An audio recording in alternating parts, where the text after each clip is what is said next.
गुजरात के बड़ोदरा में भीषण कार हादसे का ये वीडियो आपने कई बार देखा होगा। कैसे वाराणसी का लड़का काले रंग की कार से सड़क पर भयंकर तांडव मचा रहा था। फुल स्पीड में कार से उसने कईयों को रौंदा, जिसमें एक महिला की मौत हो गई और 4 अन्य लोग घायल हो गए। होली के दिन को राम मचाने वाला लड़के का नाम रक्षित रवीन चौरसिया है, जिसको दुख खुद इस हादसे में गंभीर चोट आई है। हालांकि अस्पताल में इलाज कराने के बाद ठीक होकर ये मीडिया के सामने आया और बताया कि ये हादसे कैसे हुआ।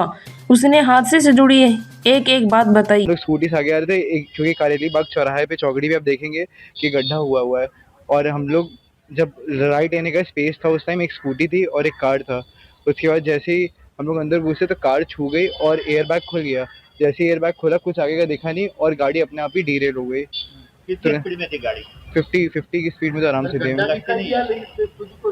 बंदे नहीं दिखाई दिए? 7 बंदे थे ही नहीं उस टाइम, एक स्कूटी थी और एक कार थी, बंदे तो वहाँ पे थे ही नहीं। वही तो बात है, मुझे कुछ आइडिया नहीं। उसके बाद हम लोग सीधे इधर आके कुछ पता ही नहीं चला क्या हुआ।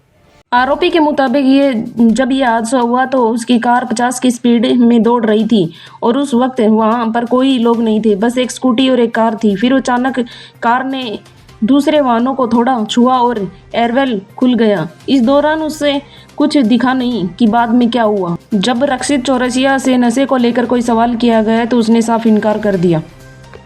नहीं कुछ नहीं किया था, सीधे वहाँ से निकला। उसको छोड़ा था, वो होलिका दहन के लिए हम लोग गए थे। तो आपने दारू पिया था? नहीं कुछ नहीं पिया था मैंने। गांजा कहाँ लिया था? सर मैंने कहीं कुछ नहीं किया था।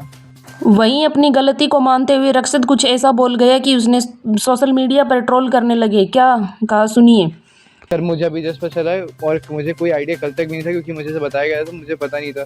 लेकिन मुझे आज सर ने बताया कि एक लोग की डेथ हो गई है और कुछ लोग इंजर्ड हैं।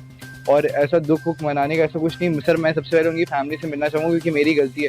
अगर वो चाहेंगे कि जो वो चाहेंगे वही होना सुना चाहिए। आपने, इतने लोगों को कुचलने के बाद, एक महिला की जान लेने के बाद आरोपी कह रहा है कि ऐसा दुख मनाने का नहीं है। खैर, शायद उसने के कहने का मतलब ये नहीं हो, लेकिन लोगों ने उसके शब्दों को पकड़ लिया है। फिलहाल बनारस के इस रईसजादे की करतूत पर आपकी क्या राय है, कमेंट करके हमें ज़रूर बताएं और आगे की वीडियो क्लिप